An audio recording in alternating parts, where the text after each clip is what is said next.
al 15, amén. ¿Me indica con un amén cuando lo tenga? Sí. Hebreos 9, capítulo 9, versículos del 1 al 15. Quiero que esté muy atento para lo que vamos a aprender hoy.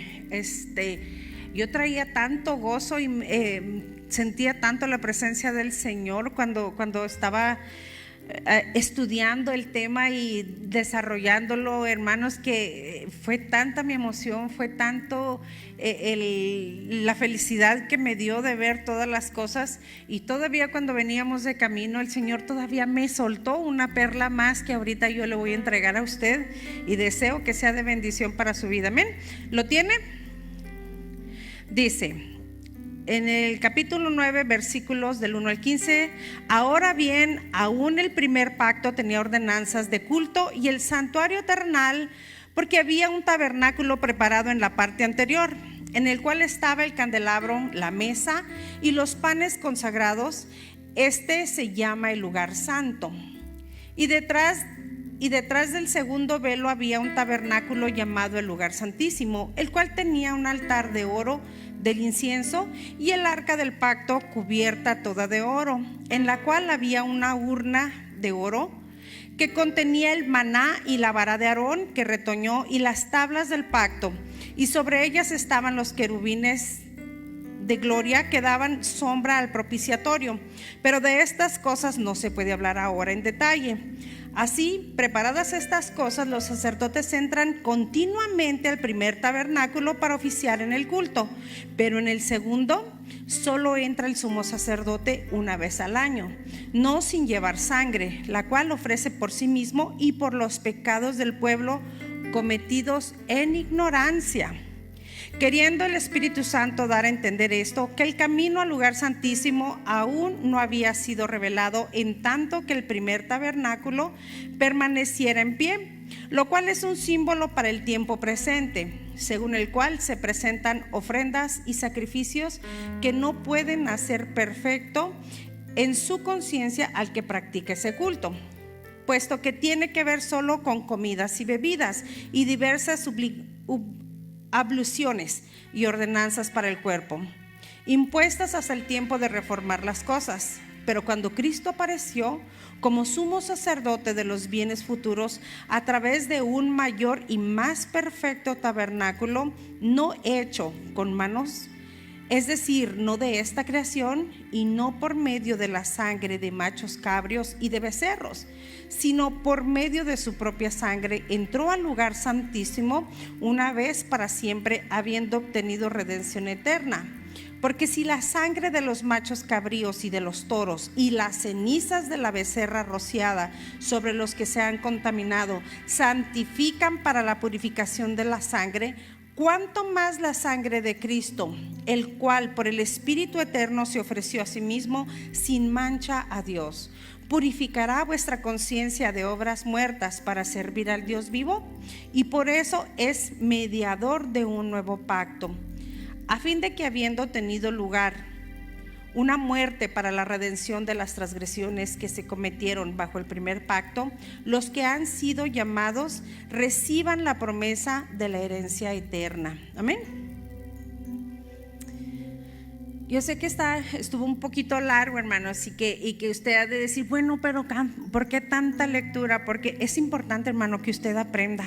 En estos días pasados, el hermano Pilo estaba hablando acerca del libro de Levíticos, el libro de Deuteronomio, que son los libros de la ley. Pero cuando yo le puedo decir que la primera vez que yo los leí, se me hizo tan aburrido, se me hizo tan desesperante que no lo terminaba, y lo leía rápidamente porque quería terminarlo. Pasaron los años y un día el Señor me manda a ir otra vez al libro de la ley, al libro de Levíticos, y empezar a leer. Pero cuando comencé yo a leer este libro en una segunda vez, fue una experiencia tan diferente y tan maravillosa, porque para entonces el Espíritu Santo estaba ahí a un lado mío, hablándome de detalles que yo jamás me hubiera imaginado que iban a servir para mi vida presente. Amén. Entonces, cada parte de la Escritura, cada libro que usted lea, tiene un punto o muchos puntos de importancia para su vida, y usted tiene que aprender a leer la palabra.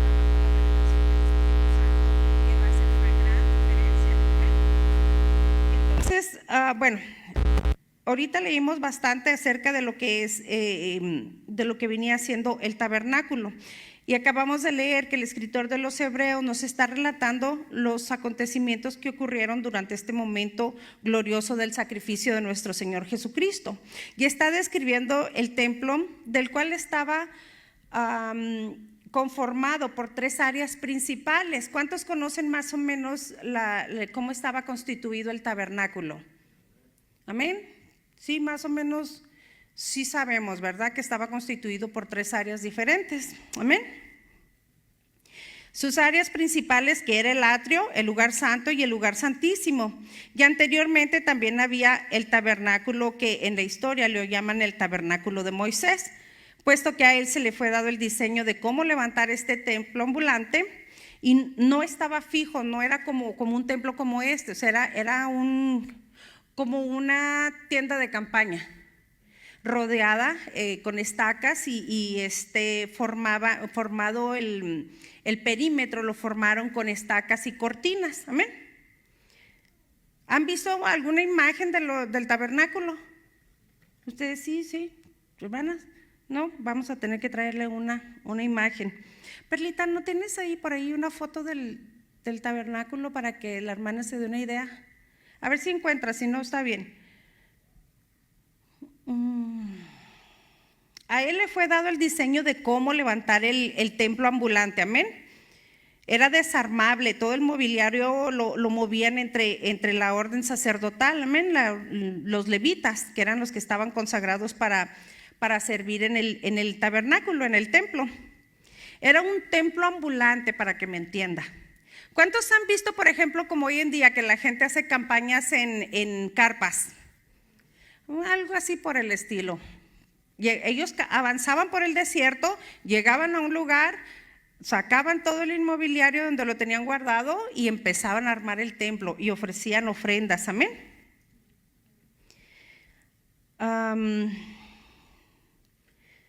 El tabernáculo, o todo lo que conformaba, literalmente era un corral, un perímetro formado por cortinas, y en el centro ubicaban una carpa. En el patio, que viene siendo el atrio, se encontraba el altar del holocausto y la pila del lavatorio. Oh, ahí está. Pues yo no alcanzo a ver porque pero esto era más o menos lo que el pueblo de Israel tenía como templo. Qué diferente a lo que tenemos hoy en día, ¿verdad? Lo que llamamos templo. Ellos andaban en el desierto deambulando, y pues no deambulando, pero andaban dándole vueltas al desierto. Entonces, esto es la representación de lo que era el tabernáculo. Ahí podemos ver el lugar donde se hacían los sacrificios, y luego podemos ver la pila donde se lavaban los sacerdotes. La tienda que está ahí en el centro es lo que llamamos el lugar santo y el lugar santísimo. Amén. Dentro de esa carpa, que también estaba hecha de pieles de animales, esto se ve así como muy bonito, la verdad, pero es para que usted se dé una idea de que más o menos cómo era. Pero imagínese esa carpa hecha de pieles de animales. Entonces no se miraba así tan bonitas las cortinas, las telas así, pero es para que usted se dé una idea. Amén. Entonces, dentro de esa carpa, hermanos, había una división, una separación. Amén. Esa separación tenía la separación, la llamaban el velo. ¿Cuántos han oído hablar del velo que separaba el lugar santo del lugar santísimo? Amén. Pero déjeme le digo que no era un velo así como el que nosotros estamos tampoco acostumbrados a ver, como por ejemplo algo así como esto, algo de encaje o algo de tul o de lino, de esas telas bonitas que ahora hoy en día se usan para hacer velos. Amén. Nada que ver con eso.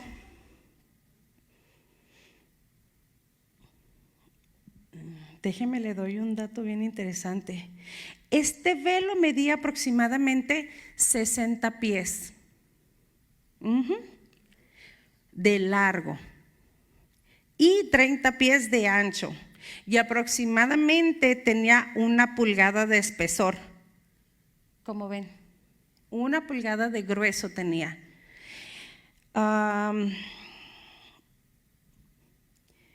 Era tan grande y pesada que se necesitaban aproximadamente 300 hombres para manipularlo, para descolgarlo y para volverlo a colgar. Amén. No había modo o manera de que alguien, por decir, se tropezara y cayera encima del velo y lo rompiera, o que algún accidente pasara. No era posible que un ser humano pudiera traspasar ese velo por error o por coincidencia o por accidente. Amén. ¿Sí me entiende? Estamos hablando de algo un material muy resistente. De hecho, estaba hecho también de pieles de animales. Amén.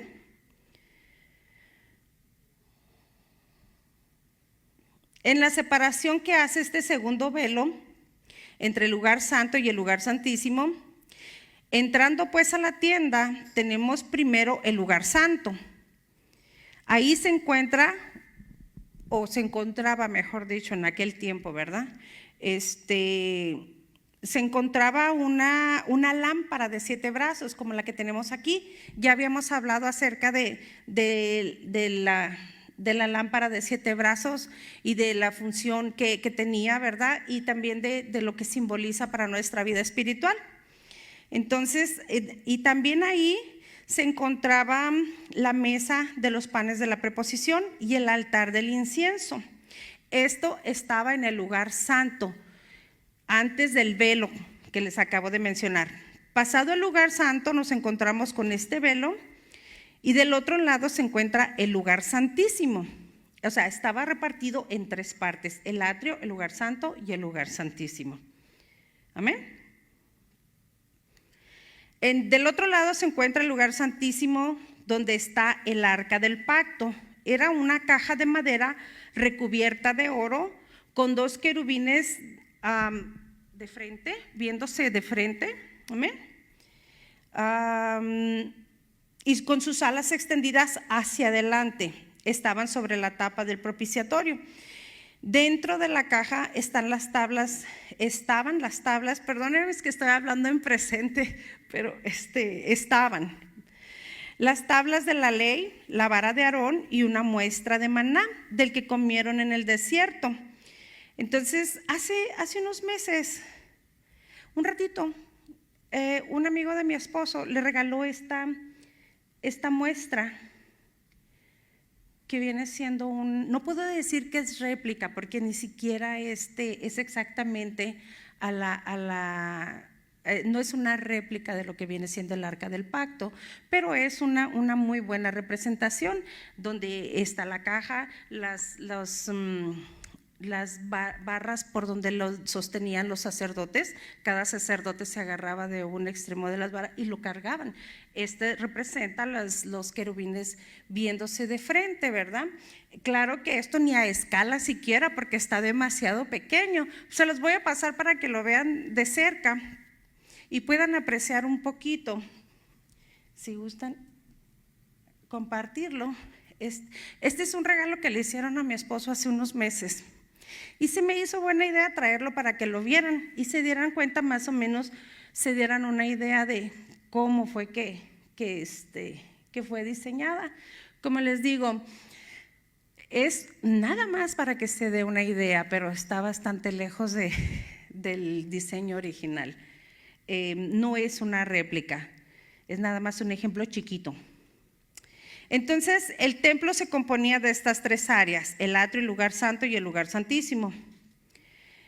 Cuando entendemos que en el atrio o en el patio estaban los servidores o levitas, los animales para el sacrificio, ahí alrededor se congregaba el pueblo también. Amén. En el lugar santo solamente servían los sacerdotes, los que estaban a cargo en su turno, porque tomaban turnos para servir. Amén. Para el lugar santísimo solamente entraba el sumo sacerdote una vez al año. ¿Se dan cuenta? Mira, ahí está todo como estaba separado. En el lugar santísimo lo único que había era el arca del pacto. Así lo llamaban en el Antiguo Testamento, o el arca del propiciatorio. Amén. Entonces dijimos que el sacerdote entraba solamente una vez al año y la presencia de Dios se manifestaba después de haber hecho sacrificios, ofrendas, alabanza. Después de haberse purificado y santificado, el sacerdote entraba una vez al año y la presencia de Dios se manifestaba en esa parte del lugar santísimo, sobre el arca del pacto, sobre ahí en ese espacio, sobre el arca del propiciatorio, que era de oro. Ahí era donde se manifestaba la presencia de Dios. Y el sacerdote tenía que estar perfecto delante de la presencia de Dios, o si no, lamentablemente pues moría, ¿verdad? Ahorita vimos en el pasaje que leímos, dice que el sacerdote entraba una vez al año y ofrecía ofrendas y sacrificios por sí mismo y por el pueblo, por si cometían pecado por ignorancia o por inconsciencia, mas no dice que por pecados, ¿cómo se dice? Premeditados. Amén. De la misma manera se dice y se enseña que nosotros fuimos creados en este mismo diseño: cuerpo, alma y espíritu. No sé si se acuerdan que la semana pasada el hermano Pilo que trajo un tema muy interesante acerca de estos detalles, acerca de nuestra persona, de cómo fuimos creados, constituidos. Amén. Entonces fuimos creados con este diseño: cuerpo, alma y espíritu, atrio, que es el lugar, y lugar santo y lugar santísimo. El atrio semeja a tu cuerpo natural, y tu alma es el lugar santo, así como tu espíritu es el lugar santísimo. De estos tres, pues quedémonos esta noche bien atentos con el detalle del lugar santísimo. ¿Se acuerdan que yo siempre les he dicho que en cada uno de nosotros hay una parte que es divina, que nosotros tenemos divinidad en nuestro ser? Entonces, ¿se acuerdan que les he mencionado que este cuerpo que habla la Escritura, que es el cántaro que se quiebra junto a la fuente, y el alma, ¿verdad?, que es la cadena de plata, y el cuenco de oro? La palabra del Señor dice que el espíritu, que es que Dios da el espíritu, cuando morimos nuestro espíritu vuelve a Dios, que es quien lo dio. Entonces, pero nuestra alma pasa a ser juzgada, y pues este cuerpo pasa a ser ya sea incinerado o enterrado, como la persona decida. Entonces, cada uno de nosotros tenemos divinidad en nuestro ser. Este es tu espíritu, mi espíritu. Nosotros somos seres divinos, somos eternos, siempre lo fuimos, siempre existimos con Cristo. Amén. Siempre existimos con Dios. Antes de venir a este mundo, a esta tierra, usted ya existía con Dios, al lado de Dios, porque cree que su nombre fue escrito en el libro de la vida antes de la creación de todas las cosas. Entonces, ¿sí entiende ahora la predestinación? ¿Por qué usted fue predestinado para la salvación? Porque usted ya estaba al lado de Dios antes de venir a este mundo. ¿Me está entendiendo? Entonces, si usted ya era y ya estaba al lado de Dios, ¿por qué cuando traemos a la gente al altar para que acepten a Cristo le pedimos que repita y diga: Señor, escribe mi nombre en el libro de la vida? Si antes que todo fuera creado y diseñado, que antes que todo viniera a existencia, su nombre ya estaba ahí. Entonces, ¿qué nombre va a escribir el Señor? Dios lo conoce a usted por nombre. Antes de usted nacer, antes de usted estar en el vientre de su madre, usted ya tenía nombre, ya existía en la presencia de Dios. Amén. Piensa en eso. Piensa en eso tantito. Vamos a ver qué dice Primera de Corintios capítulo 3 versículos 16 y 17.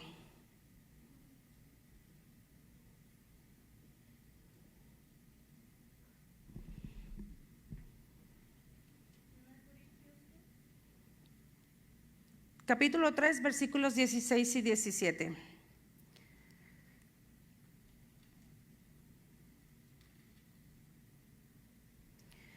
Miren, hermanos, de la misma manera que se dice y se enseña que nosotros fuimos creados en este diseño, usted tiene que aprender algo importantísimo en esta tarde.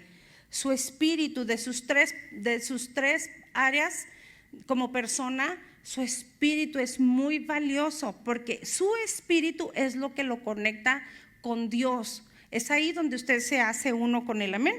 ¿Lo tiene? Dice la palabra del Señor, Primera de Corintios capítulo 3, versículos 16 y 17.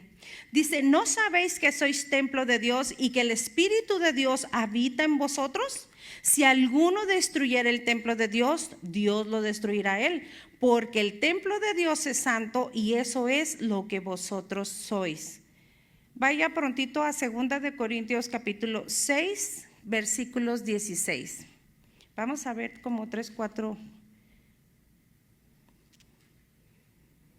o 4 versículos diferentes. ¿Lo tiene? Segunda de Corintios capítulo 6, versículos 16. Dice: ¿o qué acuerdo tiene el templo de Dios con los ídolos? Porque nosotros somos el templo del Dios vivo, como dijo Dios: habitaré en ellos y andaré entre ellos y seré su Dios y ellos serán mi pueblo. Amén. Y luego vamos prontito ahí al libro de Romanos, capítulo 8, versículos 9. Amén. Dice: mas vosotros no vivís según la carne, sino según el Espíritu, si es que el Espíritu de Dios mora en vosotros. Y si alguno no tiene el Espíritu de Cristo, no es de él. Esto está tremendo. Y pásese ahí rápidamente al libro de Primera de Juan, capítulo 3, versículos 24.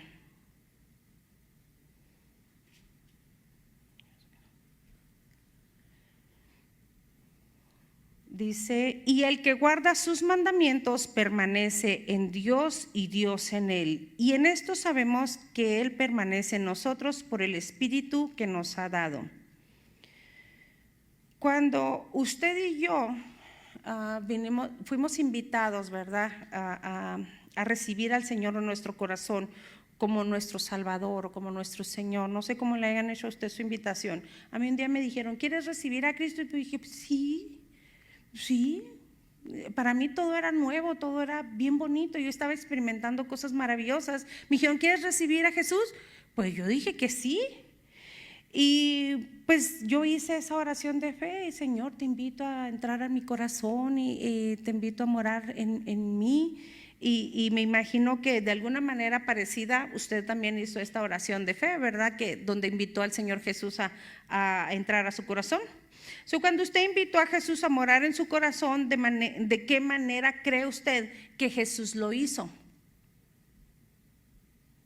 O sea, vino Jesús en la carne, con sus agujeros en la mano, sus manos traspasadas, y se metió en usted.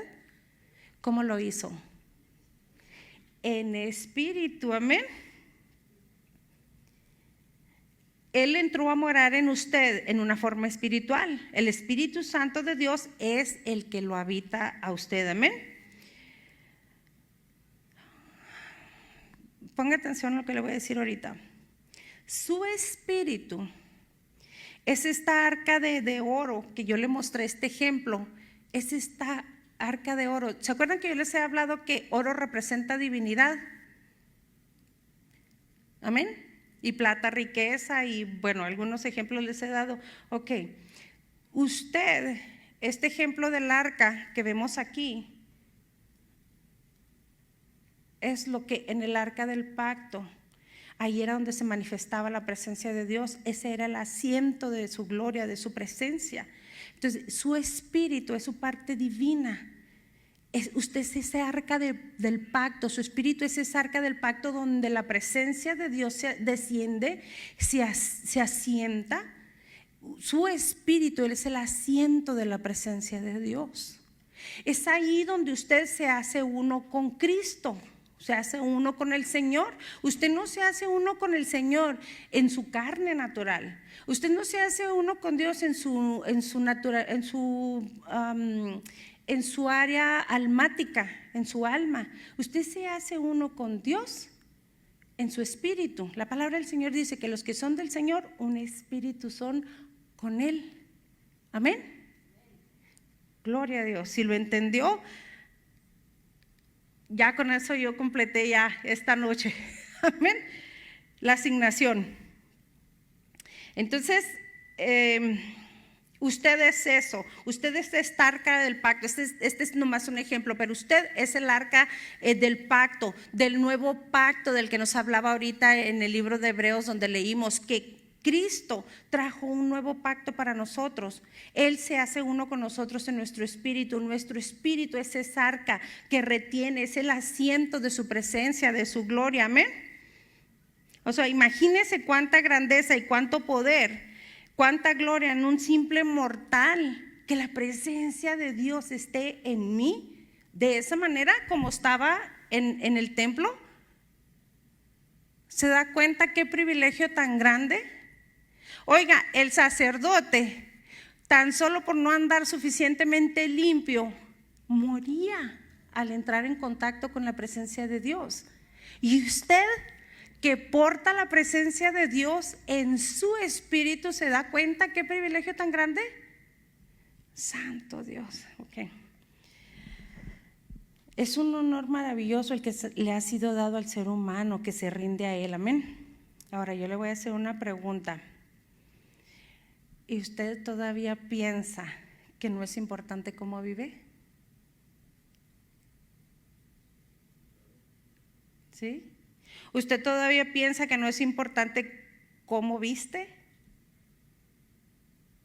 Si la palabra del Señor ahí en Levíticos, y cuando se va a leer, dice que dio instrucciones específicas de qué hilos se iban a hacer las telas con los que se hicieron las vestimentas de los sacerdotes, da instrucciones acerca de no solamente del efod, eso que cargaban encima, de las piedras que portaban, sino que de su bata sacerdotal.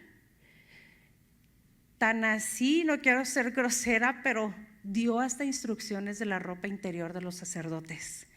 Tenían que llegar hasta abajo de los pies. Tenían que ser de lino fino. ¿Por qué?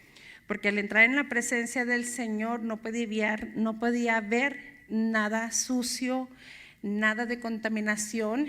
Y usted sabe, hermanos, si para mí, cuando a mí me dice mi esposo que casi siempre estoy preparada para cuando él me dice que voy a estar en este lugar y que voy a exponer, el Señor siempre me da mensaje antes y me prepara, y aún así me agarra la emoción, me agarran nervios, todavía me tiemblan las piernas. Yo no me puedo, hermanos, empiezo a sudar, me sudan las manos, y le puedo decir que yo rara vez sudo. Sin embargo, a mí me agarra sudor y temblor y nervios. Yo quise decirle a ustedes que se paran a hablar aquí enfrente, a ver si se les hace así como tan fácil. Imagínense esas personas con los nervios de saber que tal vez pudiera ser su último día de vida, el calor que estaba haciendo con las lámparas encendidas. Entonces tenían que tener vestimentas de lino para no sudar. Qué tremendo que el Señor vio todo eso detalladamente y mandó que sus vestiduras fueran de lino. ¿Por qué? Porque el lino es como el algodón, pero es todavía un hilo más fino, más de mejor calidad, pues, si lo quiere ver así. Entonces, ¿qué nos hace pensar que nuestra ropa interior no es importante? Como les digo, no quiero ser grosera, ¿verdad? Pero ¿qué nos hace pensar que hay detalles que no son importantes? Que nuestro calzado, que nuestra ropa, que nuestros interiores no son importantes. Si para esta gente fueron importantes, ¿usted cree que hoy en día no es importante cómo nos vestimos? Ahora, si para usted no se le hace importante eso, ¿usted cree que no es importante cómo vive diariamente, cómo actúa? ¿O usted cree que no es importante cómo piensa. Si Dios es el Dios que lo habita, ¿usted cree que Él no está conectado con sus pensamientos? ¿Usted cree que no es importante lo que sale de su boca? La palabra del Señor dice que las viandas son para el cuerpo. Y en esta iba otra cosa. ¿Usted cree que no es importante para Dios lo que come? Si dice que este es el templo, y acabamos de leer en uno de los versículos que los que destruyen el templo, a ellos los destruirá Dios. Entonces, ¿cuánta responsabilidad hay? No nada más en cuidar tu espíritu y tu alma, sino porque de este cuerpo también le vas a dar cuenta a Dios. Entonces yo me pregunto, ¿y esa gente que le anda vendiendo el alma al diablo? ¿Que andan vendiendo algo que no es suyo? Entonces, si la palabra del Señor dice que las viandas son para el cuerpo, pero que el cuerpo no es para la fornicación ni para el adulterio, imagínate la responsabilidad tan grande que hay cuando una persona comete adulterio o comete fornicación. Porque así como dice la palabra del Señor, que tú te haces uno en tu espíritu con Dios, también te haces uno con la persona con la que llegas a tener intimidad. Entonces, ¿cuánta responsabilidad hay en todos los mandamientos que Dios nos da? Él no nos prohíbe las cosas porque sea egoísta, sino porque nos quiere proteger de algo. Siempre detrás de cada mandamiento hay una protección que Dios te está poniendo. Amén. Dios no es caprichoso ni prohíbe cosas porque un día se levantó y tenía ganas de prohibir. Ahora les voy a prohibir esto. No, siempre hay un motivo y siempre hay un porqué. Entonces, hay pecados, hace días decíamos, bueno, que hay pecados más graves que otros. Pecado es pecado, pero hay pecados que llevan mayor condenación o mayor consecuencias más graves. Entonces, este es uno de ellos. Ahora imagínense, si un sacerdote tan solo por no haberse santificado correctamente moría al entrar en la presencia de Dios, imagínense líderes que están al mando del cuerpo de Cristo, que están en la alabanza, que están donde usted los quiera poner, donde usted los quiera ver, que están en fornicación, que están en adulterio, que están en drogadicción, que están en alcoholismo, que están en cantidad de cosas. ¿Se imagina toda la contaminación que traen a la casa del Señor, al cuerpo de Cristo? Temor, cero. Porque si tuvieran temor, desandarían esos pasos y comenzarían a vivir en santidad. Empezarían a vivir de una manera diferente. Amén. Es algo tremendo, hermano. Esto, si usted es portador de la presencia de Dios y tú eres el asiento del nuevo pacto, ahora le voy a soltar otra. Déjeme le digo que usted se convierte en el guardián de su presencia. ¿Cuántos saben que Dios está en todas partes? Pero ¿cuántos saben que Dios no se manifiesta en todas partes? Sino ahí donde se le honra, se le glorifica, ¿verdad? Y donde se le alaba en espíritu y en verdad. Entonces ahí es donde el Señor se agrada y se manifiesta. Entonces usted, al vivir en santidad, al practicar lo que ahorita hemos hablado, usted se convierte en el guardián de su presencia y usted puede mantener esa gloria y esa presencia anclada al mundo natural, que es lo que Dios está necesitando. Ahora, ¿se acuerdan lo que les mencioné ahorita de lo que vi aquí adentro del arca del pacto?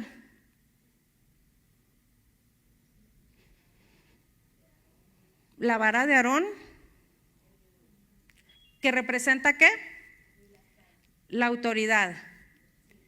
Las tablas de la ley, ¿que son qué?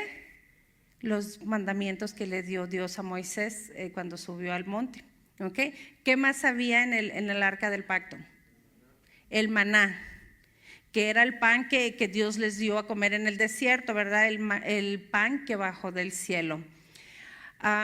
Si el arca del pacto es representativo de nuestro espíritu y en este caja o en este espíritu suyo había estas tres cosas en esta caja, ¿qué es lo que tiene que haber en el espíritu suyo?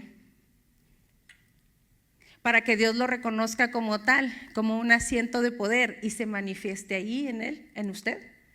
¿Qué tiene que haber?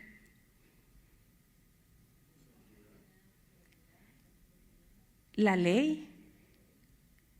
Porque dice la palabra que la ley de Jehová es ¿qué? Es perfecta y que convierte ¿qué? El alma. Usted no va a convertir su alma a Cristo, solamente la ley de Dios que usted asimila y comienza a practicar y a vivir, el alma se va a rendir a Cristo, amén. La autoridad que ya Dios le dio y el pan que bajó del cielo. ¿Qué es el pan que bajó del cielo? ¿Quién es? Cristo. ¿Y cómo va a tener usted a Cristo en su espíritu?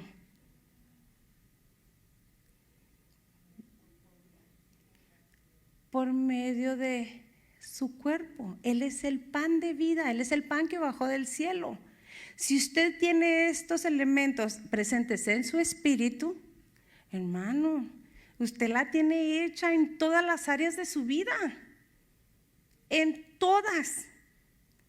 Y esa me la soltó el Señor cuando venía de camino, que lo mismo que había en el arca del pacto tiene que estar presente en nuestro espíritu hoy en día.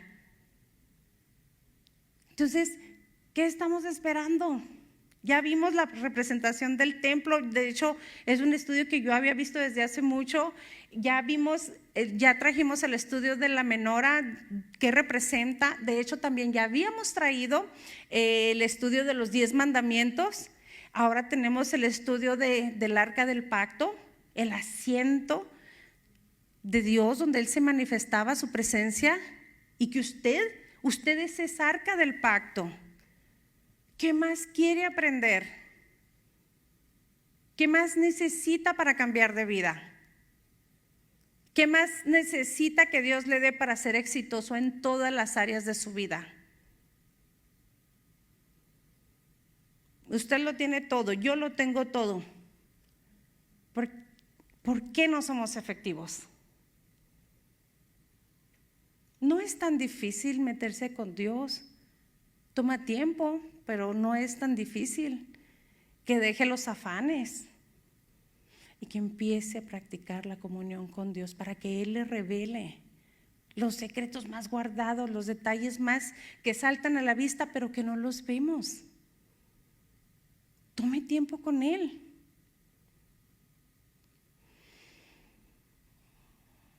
¿Por qué batallamos tanto? La palabra del Señor dice que Él hace salir el sol sobre buenos y sobre malos. Dice que Él da de comer a los pajaritos. Dice que Él viste a las flores del campo. Entonces, ¿por qué te preocupas si vas a tener para vestir o no? ¿Tú crees que Dios te va a dejar desnudo?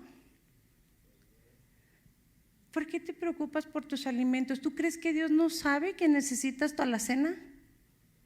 ¿Tu renta?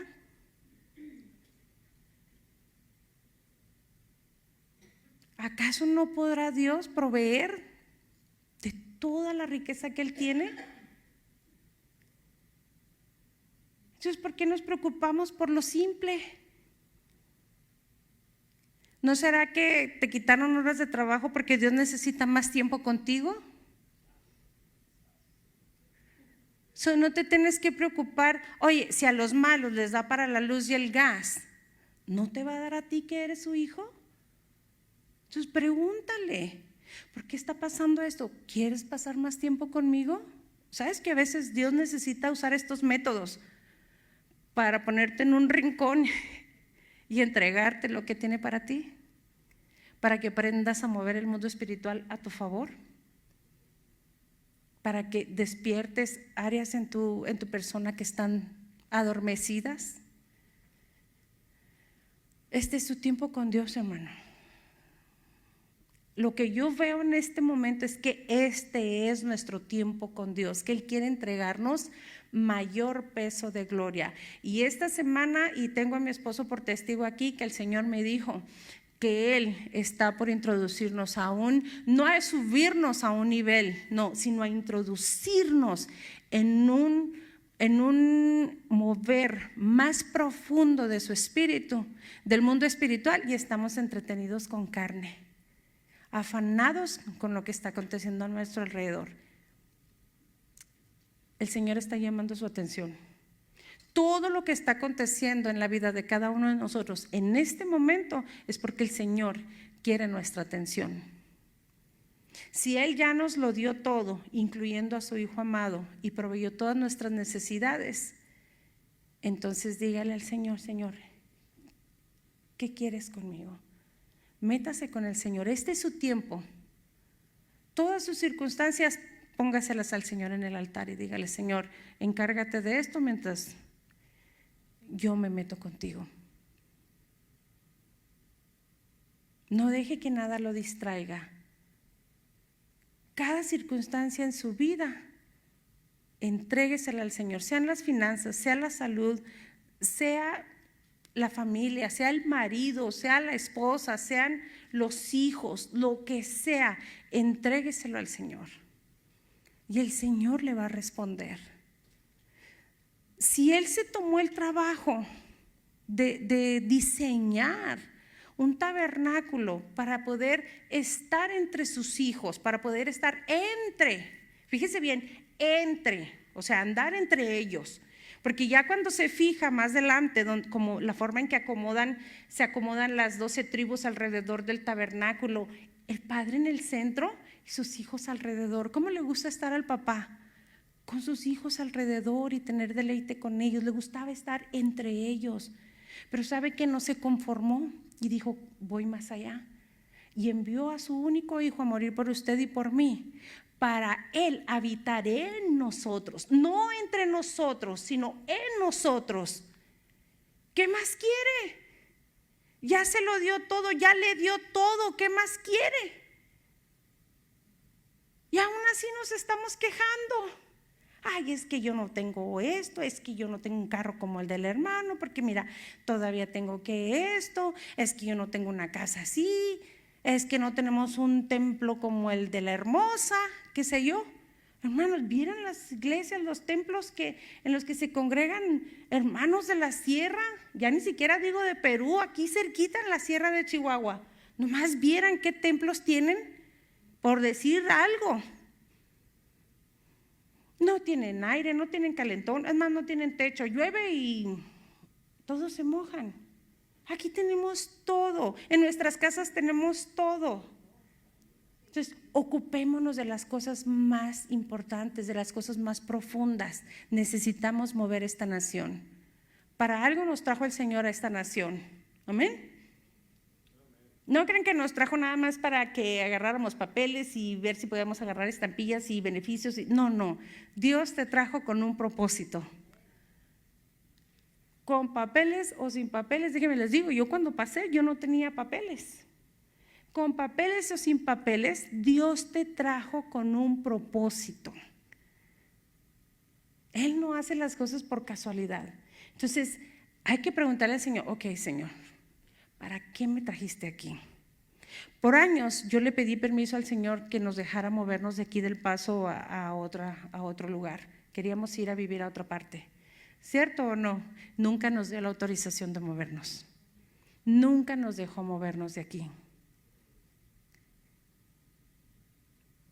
Hubo muchos años que yo no entendí para qué el Señor me trajo a esta ciudad. Nací en Chihuahua, viví en Juárez y ahora estoy aquí. Mi esposo nació en Chihuahua, vivió en Juárez y ahora estamos los dos aquí. Dios tiene un propósito en todo lo que hace. Empieza a preguntarle al Señor: Señor, especifícame, porque no estoy entendiendo, especifícame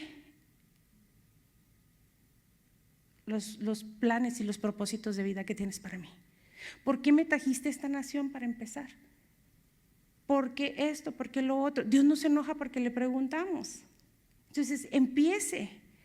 Olvídese de su renta, olvídese de su despensa. Dios le va a dar todo, Él tiene todo eso ya seguro para usted. Que su carro, que esto, entréguele todo y empiece a meterse con Dios. ¿Cuál es el propósito de esto? ¿Cuál es el propósito de esto otro? ¿Cuál es mi diseño? ¿Para qué me introdujiste en esta tierra de abundancia si voy a estar limitado? Tu palabra dice que donde está tu presencia, ahí es el lugar donde fluye leche y miel.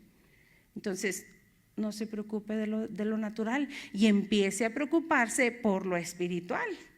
Porque siendo usted un ser divino, siendo usted un ser tan poderoso, imagínese, si de su cuerpo natural le va a pedir cuentas, ¿no le irá a pedir cuentas de su ser espiritual? Con tanto poder que le soltó. ¿Qué vamos a hacer entonces? Número 1, llenarse de la ley de Dios. ¿Por qué? Porque es necesario que usted conozca la ley del Señor, los mandamientos, lo que Él quiere y lo que no quiere. ¿Para qué? Para que no peque en contra de Dios y no le venga juicio a su vida. Empoderarse con la autoridad que Dios le dio y llenarse del pan que bajó del cielo. Amén. Y usted poder llegar a convertirse en ese ser que Dios dijo que usted es. No dijo que sería, dijo que usted es ahora, tiempo presente. Amén. Pues bueno, en el nombre del Señor yo le dejo esta palabra con bastantes versículos para que los escudriñe ahí en su casa y los repase. Y si necesita, le enviamos también muestras y fotos para que analicen más a profundidad cómo fue diseñado el tabernáculo. Déjeme decirle que cada utensilio que había en el tabernáculo tiene un significado muy importante, pero no quiero decir que es imposible, pero necesitamos más tiempo para analizar cada utensilio, cada artículo, cada piel que se usó, qué representaba, qué significaba, cada aro, cada estaca, el lavatorio, todo el incensario que representaba. Cada artículo tiene un significado muy importante, muy profundo, y hasta el día de hoy está presente en sus vidas. Pero hoy por hoy, aunque sea, quédese con esto, con que usted es un ser divino, que un día habitó en la presencia de Dios y que usted ya estaba predestinado para la salvación. Amén. Que el Señor les bendiga. Vamos a orar en esta hora. Padre eterno, te damos gracias por tu infinito amor y por tu bondad, porque tú eres bueno, Señor, y porque a ti te place, Padre, enseñarnos cuán grande es tu bondad, porque a ti te place acercarnos a ti como amante Padre, tierno Padre, que nos abrazas y nos rodeas de cuidado y de tu amor. Te damos gracias, Señor, porque siempre tienes cuidado de nosotros y porque siempre tienes provisión para nuestras vidas. Te damos gracias, Señor. Gracias, porque todo lo que un día fue sombra y figura, hoy en día está manifestado en nuestras vidas por medio del amor y del sacrificio de Cristo en la cruz. Te damos gracias por la libertad a la que fuimos llamados, Padre. Te damos gracias por la sanidad que fue hecha nuestra por medio de las llagas de Cristo. Te damos gracias por las riquezas con las que fuimos enriquecidos cuando Cristo se humilló y se hizo pobre. Te damos gracias por todo, Padre, porque yo no tengo por qué quejarme. Yo no tengo cara con que presentarme de ti con angustia y desesperación, si tú me lo has dado todo, Señor. Si tu palabra a mí me enseña que aún los pájaros, los aves del campo, Señor, tienen comida, tienen alimento y tienen cobijo, Señor, y que aún las flores del campo se visten con una hermosura privilegiada, Padre, ¿cómo no has de vestir mi desnudez, Señor? ¿Cómo no has de alimentar, Señor, a mí y a mis hijos? Te doy gracias, Señor. Ayúdame a desprenderme de todos mis afanes. Ayúdame a ver más allá, Padre, a las cosas que de verdad son importantes, a las cosas que son eternas, en las cuales tú necesitas que yo fije mis ojos para poder llegar a desarrollar el ser espiritual que tú deseas que yo sea, Padre. En el nombre de Jesús te pido que me ayudes, Señor.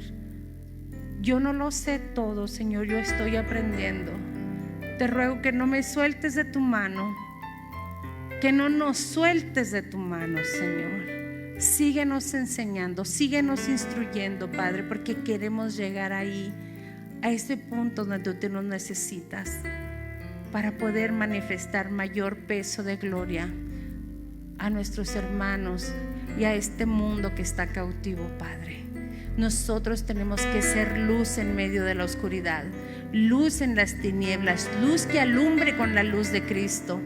En el nombre de Jesús te lo pedimos, Señor. Bendícenos con tu presencia, Señor, que no se aparte de nosotros nunca. Ayúdanos a ser morada tuya en el Espíritu, Padre. Hacernos uno contigo, que tu Espíritu inunde cada día más y más, a mayor profundidad, nuestro ser. Que podamos llegar a ser totalmente tuyos, Señor. Ayúdanos en las áreas donde no hemos podido cambiar, Padre. Ayúdanos a llenarnos de tu palabra, a guardar tu palabra, Señor, a permanecer en ti y tú en nosotros, Padre. En el poderoso nombre de Cristo Jesús, ayúdanos a descubrirnos en ti, Padre. En el nombre de Jesús.